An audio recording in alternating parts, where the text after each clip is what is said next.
Have you ever found yourself staring out the window on a quiet afternoon, the hum of the world buzzing faintly in the distance, and realized that the thought of joining it feels exhausting?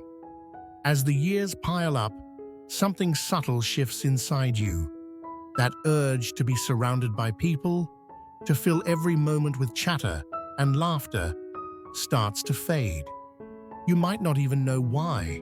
It's not that you've turned bitter or lost your spark. It's just that the appeal of socializing doesn't glow as brightly as it once did. Maybe the endless small talk at gatherings grates on your nerves, or perhaps the connections you once cherished feel like threads worn thin.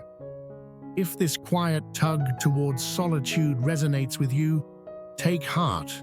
You're not alone. In fact, stepping back from the social whirlwind as we age is far more common than you might imagine, and there are profound, often surprising reasons behind it. Picture this: a life once brimming with voices, friends swapping stories over coffee, co-workers filling the air with Monday morning gripes, family gatherings buzzing with overlapping conversations, now giving way to a gentle pull towards stillness. What's driving this change? In this journey we're about to take together, we'll uncover 5 powerful reasons why so many of us drift towards solitude as the years roll on, often without even realizing it.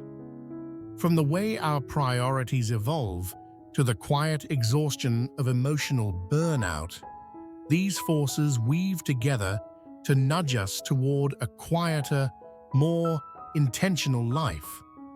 And here's the beautiful truth: this isn't about shutting the world out or becoming a recluse.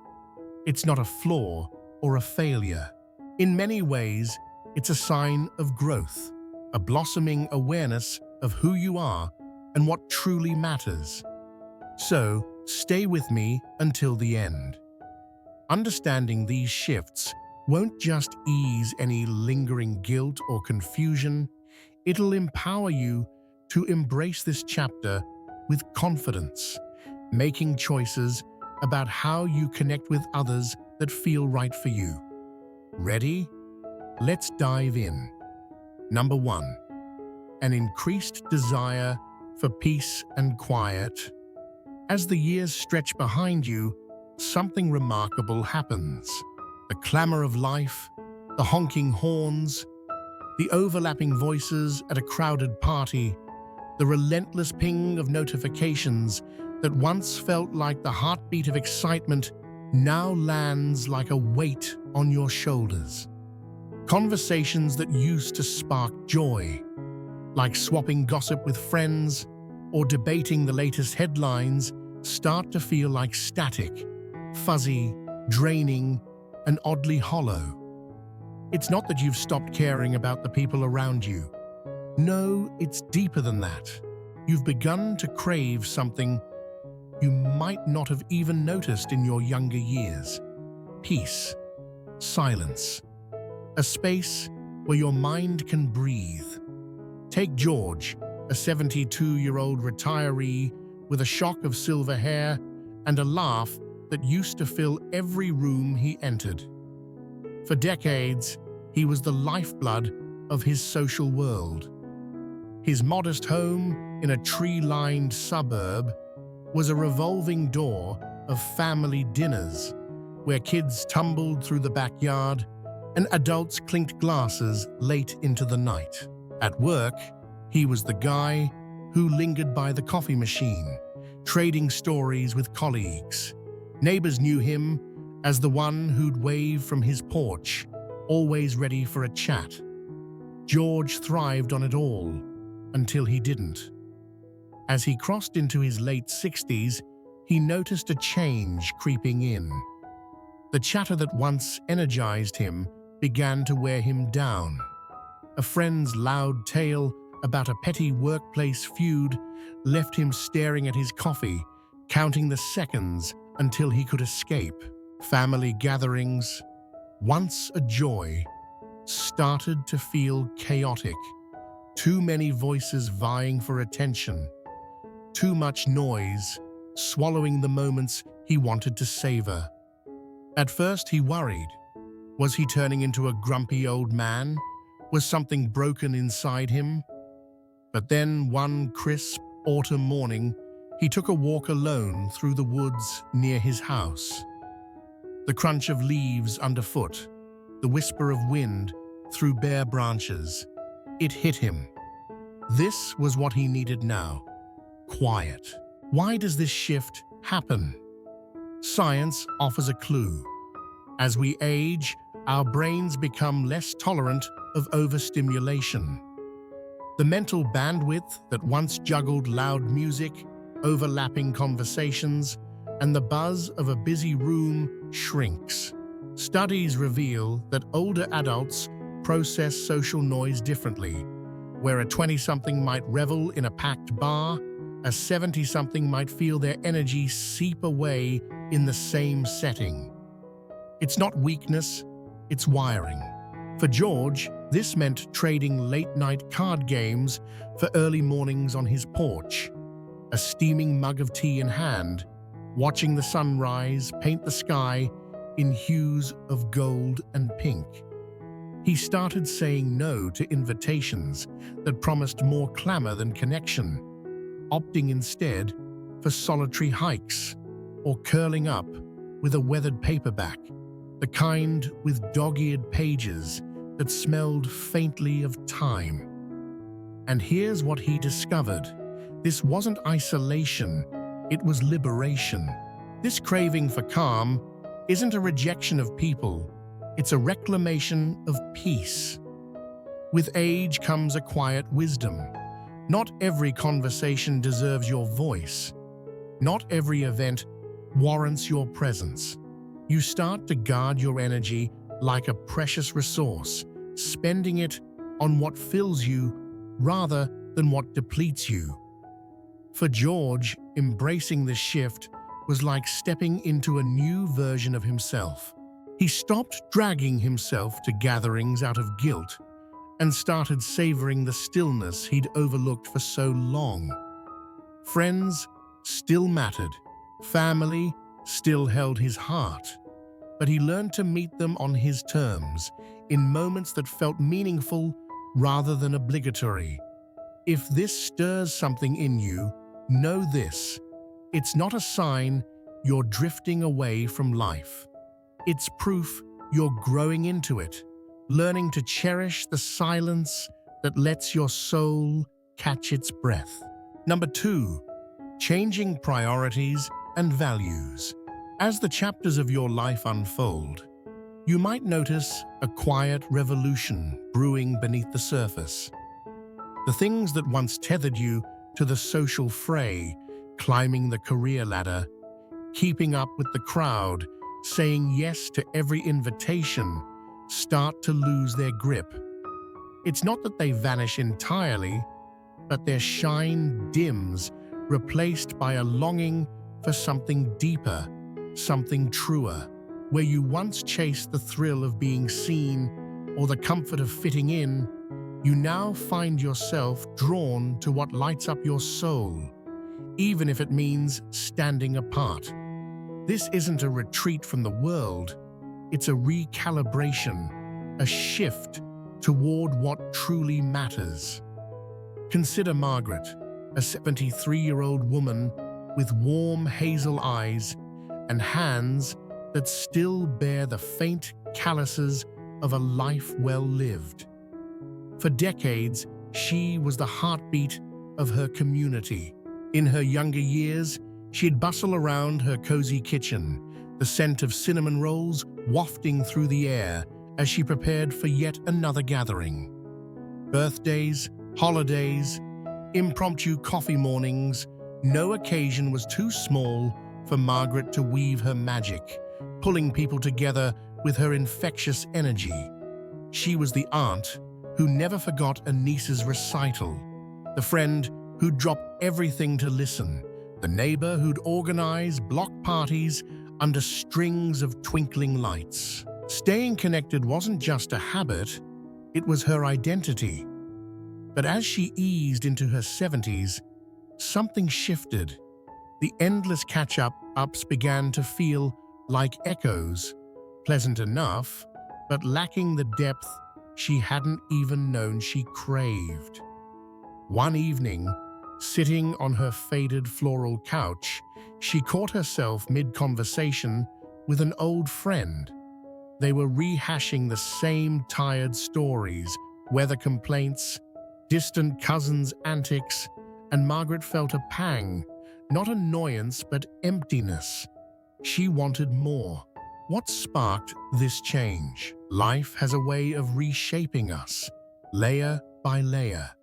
The years bring lessons, some gentle, some jagged, that whittle away at what once seemed essential.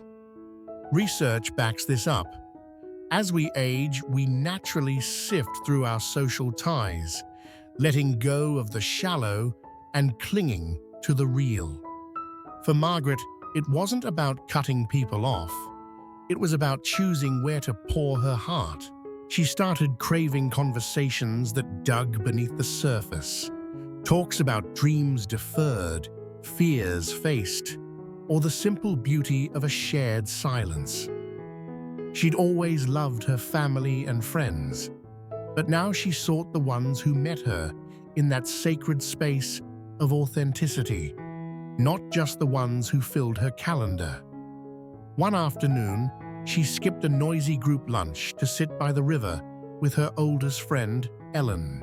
They tossed pebbles into the water, watching ripples spread, and spoke of things they'd never dared say aloud in their youth: regrets, hopes, the weight of time. That hour felt fuller than a dozen crowded parties ever had. This shift isn't cold or callous, it's intentional. You stop chasing the quantity of connections and start nurturing their quality. The pressure to perform, to be the life of the party, or the glue holding everyone together, fades into the background. Instead, you carve out space for what feeds you, whether it's a single soul deep talk, a quiet hobby like tending roses in the backyard, or simply sitting with your thoughts as the sun dips below the horizon. For Margaret, this was freedom. She let go of the guilt that once tethered her to every obligation, every superficial thread. She still hosted the occasional dinner, but now it was smaller. Just a handful of faces she truly cherished, gathered around her scratched oak table, sharing stories that mattered. The rest? They drifted away, not with bitterness, but with a soft, mutual understanding. If this resonates, it's because you're feeling it too. The way age sharpens your focus, urging you to invest in what endures rather than what merely passes the time. It's not about closing doors, it's about opening the right ones. Margaret found peace in this new rhythm, a fulfillment that outshone the frantic social dance of her past. Her days grew richer, not with noise, but with meaning. And that's the gift of changing priorities. You don't lose connection, you refine it, polishing it into something that glows with purpose. Number 3, emotional burnout from past experiences. As the years stack up like pages in a well-worn book, you might find yourself carrying a quiet weight, a collection of moments, some sharp with disappointment, others heavy with unspoken effort. Relationships that once felt like lifelines reveal their cracks over time. Betrayals sting, silences grow where support should have been, and the realization dawns: not everyone you poured yourself into was pouring back. It's not something you dwell on daily, ticking off grievances like a ledger, but those experiences settle into your bones. They shape you, nudging you toward a subtle retreat. Not out of spite, but out of sheer exhaustion. You've given so much, and now there's a part of you that just wants to rest. Meet Robert, a 71-year-old man with deep-set eyes that crinkle when he smiles, though that smile comes less often these days. In his younger years, he was a rock, unshakable, dependable, the kind of person others leaned on without a second thought. Picture him in his 30s, broad-shouldered and quick with a joke, sitting late into the night with a friend who'd lost a job, his voice steady as he offered hope. Or in his 40s, rushing across town to fix his sister's leaking roof, rain soaking through his jacket, because that's what family did. At work, he was the colleague who picked up the slack, staying late so a teammate could make it to their kid's recital. Robert prided himself on being there, always. His small apartment, with its scuffed wooden floors and shelves of mismatched mugs, was a revolving door for people in need. Friends crashed on his couch, family borrowed his time, and he gave it all willingly, believing that's what made him who he was. But as the decades rolled on, a truth emerged, slow and bruising. Too often, when he needed a hand, the room emptied out. It started with little things, a friend who never called back after Robert helped them move, a cousin who vanished once their crisis passed. Then came the bigger blows, a betrayal at work when a colleague took credit for his ideas, and a falling out with a lifelong buddy who couldn't muster an apology after years of broken promises. Robert didn't rage or sulk. He just kept going, patching the holes in his heart with more giving. But by his late 60s, something snapped. Not loudly, not with fanfare, but quietly, like a thread finally fraying through. He'd sit in his armchair, the one with the faded plaid pattern, staring at the phone that rarely rang unless someone needed something. The exhaustion wasn't physical, it was soul deep. One evening, after yet another one-sided favor, he set the phone down and thought, I can't keep doing this. And so he stopped. Not all at once, but gradually, saying no to late-night calls, skipping gatherings where he'd end up playing therapist, pulling back from the endless cycle of giving without getting. Why does this happen? Psychologists call it emotional burnout, a slow bleed of energy from years of unbalanced relationships. Studies show that as we age, we become more attuned to who truly values us and less willing to waste ourselves on those who don't. For Robert, it wasn't anger driving him, it was survival. He'd spent decades carrying others' burdens, and now his own spirit begged for relief. He started small, a morning walk alone along the creek behind his house, watching the water ripple over smooth stones, letting the silence mend him. He turned down a cousin's plea for help with yet another emergency and instead spent the day tinkering in his garage, fixing an old radio that hadn't worked in years. The hum of its static, when he finally got it running, felt like a victory, a sound he'd earned for himself. This wasn't about shutting people out, it was about saving what was left of him. The ones who mattered, the rare few who'd shown up when he faltered, stayed close. His sister, who'd once thanked him with a tearful hug after that rainy roof repair, still called just to check in. A quiet friend from work, the one who'd slipped him a coffee during a rough week, met him for fishing trips by the lake, their companionship a gentle thread that didn't pull too tight. The rest faded, not with drama, but with a natural drift. And Robert? He found something unexpected in the space they left behind. Peace. No guilt shadowed his steps as he chose himself for once. If you've ever felt this weariness, this urge to step back from those who take more than they give, know this. It's not selfishness.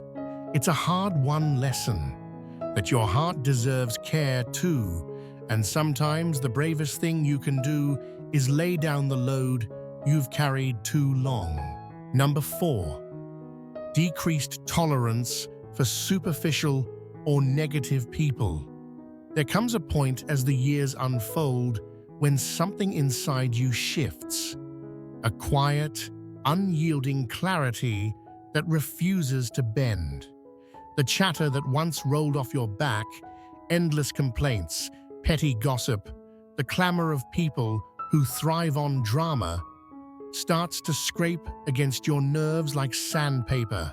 It's not that you've lost your patience entirely, it's that you've gained something sharper, a refusal to let your time, your peace, be chipped away by conversations that leave you empty. The small talk, the negativity, the shallow connections you once endured with a polite nod, they don't just bore you now, they exhaust you.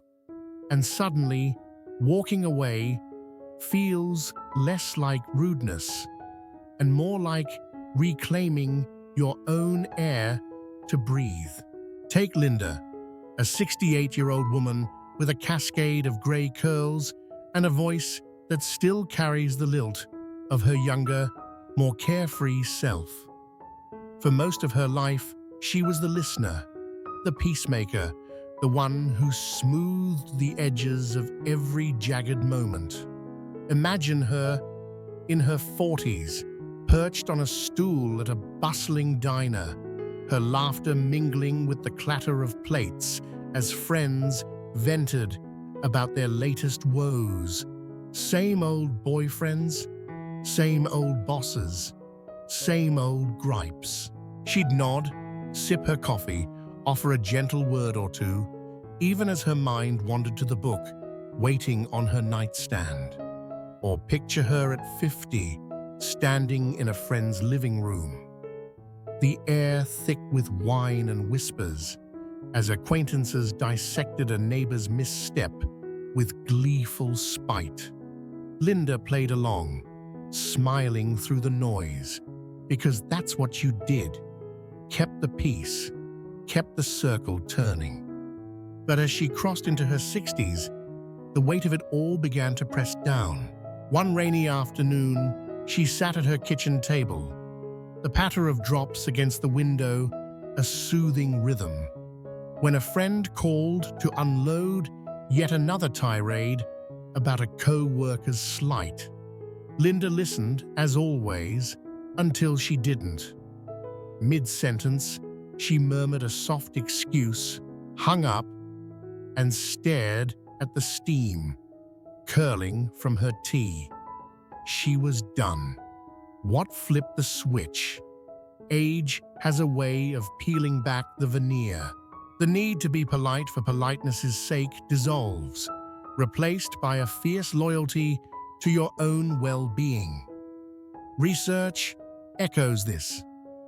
As we grow older, we gravitate toward what uplifts us, instinctively pulling away from what drags us down.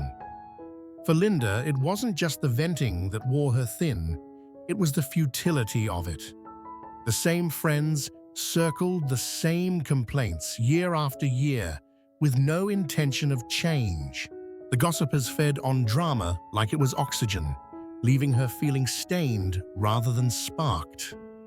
One day, at a neighborhood potluck, she watched a cluster of women shredding someone's latest faux pas over deviled eggs. Their words buzzed, like flies. And Linda felt it, a visceral tug to leave. So she did. She slipped out the back door, her coat slung over her arm, and walked home under a sky streaked with dusk. The cool air hit her face, and for the first time in years, she didn't feel obligated to stay. This wasn't about disdain, it was about discernment. Linda stopped pouring energy into what drained her and started seeking what restored her. She traded gossip sessions for mornings in her garden, kneeling in the damp earth, coaxing life from soil with her hands. The chatter of birds replaced the chatter of complaints, and she found herself humming tunes she hadn't thought of in decades. She still had friends, good ones, the kind who didn't need her to play audience to their chaos.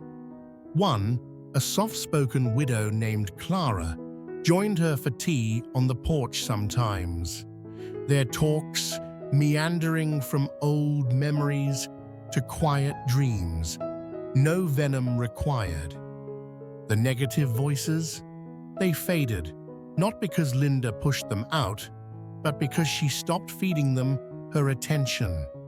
They found other ears to bend, and she let them go without a backward glance. If this stirs a flicker of recognition, it's because you felt it too. The way age strips away your tolerance for the superficial, the toxic, the meaningless. You don't owe anyone your energy, and there's power in that. For Linda, this shift was a quiet triumph. She wasn't losing patience, she was gaining purpose. Her days grew lighter, filled with books, whose pages she could lose herself in. Walks where the only sound was her own steady breath.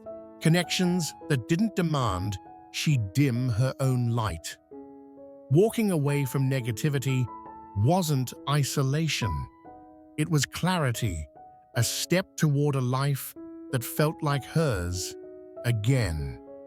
And in that space, she found a peace she hadn't known she'd been missing. Number 5, a stronger sense of mortality and time.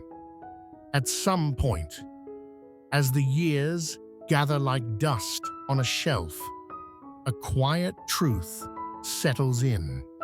It's not a thunderclap of fear or a shadow of regret. It's softer, steadier, a whisper that hums beneath your everyday thoughts. Time isn't infinite. You feel it in the creak of your knees on a morning walk, in the way a sunset lingers a little longer in your gaze. This awareness doesn't paralyze you, it sharpens you. Suddenly, every hour gleams with a value it didn't have before, and you start to sift through your days with new eyes, not to hoard them, but to spend them wisely. The invitations you once accepted out of habit, the conversations you stretched to fill silence, the obligations you shouldered just because, they fall away. What's left is a fierce, tender focus on what makes your heart beat fuller, even if it means choosing solitude over a crowded room. Take Richard, a 74-year-old man with a wiry frame and hands etched with the lines of a life spent building, houses, friendships, a quiet legacy of his own. For decades, he lived with a vague promise to himself. Someday, I'll get to what matters. He'd sit through long dinners with acquaintances who talked in circles, nodding as they debated sports scores or rehashed old grudges, telling himself there'd be time later for the things he loved, sketching the jagged peaks of the mountains he'd climbed as a boy, or sitting by the sea, listening to waves crash against the shore. His days were a patchwork of half-kept connections, friends who drifted in and out, commitments he honored because they'd always been there. Picture him in his 50s, perched on a folding chair at a backyard barbecue, the air thick with smoke and laughter, feeling faintly out of place, but staying anyway. Someday, he thought, I'll say no. But then came a morning in his 70s when he woke to a sky bruised with dawn and a realization that landed like a stone. Someday wasn't a guarantee anymore. That shift changed everything. Richard stopped waiting. He started turning down calls that stretched into nothingness, old buddies who rambled about the past without asking about his present. He skipped the annual reunion of a club he'd long outgrown, where the chatter felt like a script he'd memorized. Instead, he drove to the coast one chilly Tuesday, just him and a thermos of black coffee, the kind that burned his tongue and woke his senses. He sat on a driftwood log, the salt wind tugging at his jacket, and sketched the horizon until his fingers ached. No one needed to know why he was there. He didn't owe explanations. Research calls this the socio-emotional selectivity theory. When time feels finite, you zero in on what brings meaning, letting the rest slip away. For Richard, it wasn't about cutting ties with cruelty. It was about curating them with care. He still had his people, a daughter who'd call to share a quiet laugh, a neighbor who'd swap gardening tips over the fence. But the rest? He released them like leaves on a stream, watching them float out of sight. This wasn't retreat, it was awakening. Richard began each day with a question: what will make this worth it? Some mornings, it was frying eggs in his cramped kitchen, the sizzle a small symphony, then sitting at his table with a pencil and paper, drawing the world as he saw it.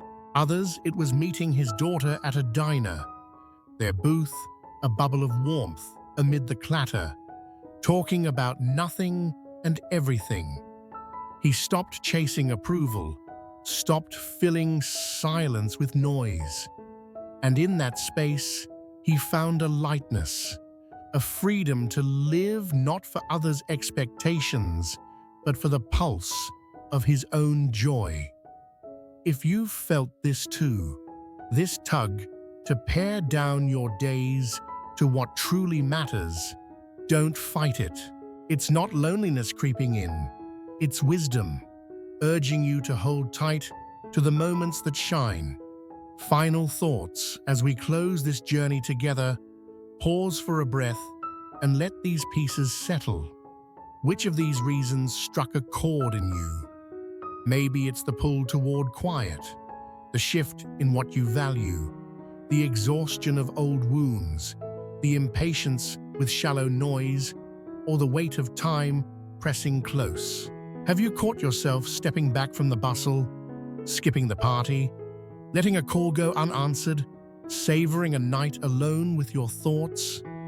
If so, you're not drifting into some lonely void. You're part of something vast and human, a tide that carries so many of us as we age. And here's the heart of it. There's no shame in this shift. It's not a flaw to fix or a loss to mourn. It's growth, raw and real. Aging hands you a lens you didn't have before. You see through the haze, past the obligations, the noise, the relationships that don't hold water, and into what's solid, what's yours. You stop apologizing for choosing peace over chaos, for saying no when your gut hums with it, for letting go of what no longer fits. It's yours, this life, and with every year, you learn to wield it more boldly. For George, it was the silence of a sunrise. For Margaret, the depth of a true friend's voice. For Robert, the relief of laying down burdens. For Linda, the freedom of walking away. For Richard, the sketch of a wave crashing just so. They didn't lose themselves. They found themselves, piece by precious piece. So, take this with you, your time, your energy, your quiet. They're treasures, not debts to pay out. It's okay to guard them fiercely, to spend them on what fills you up, to let the rest fall away. You deserve days that feel like a gift, not a grind. Tell me, what spoke to you today? Drop a line below with one spark you're carrying forward. One way you'll honor this clarity in your own life. Your voice matters here. It's fuel for us to keep weaving these stories that light the way. If this stirred you, hit that like, subscribe, share it with someone who'd nod along. Your support keeps this alive. Thanks for walking this path with me. Until next time, hold your peace close.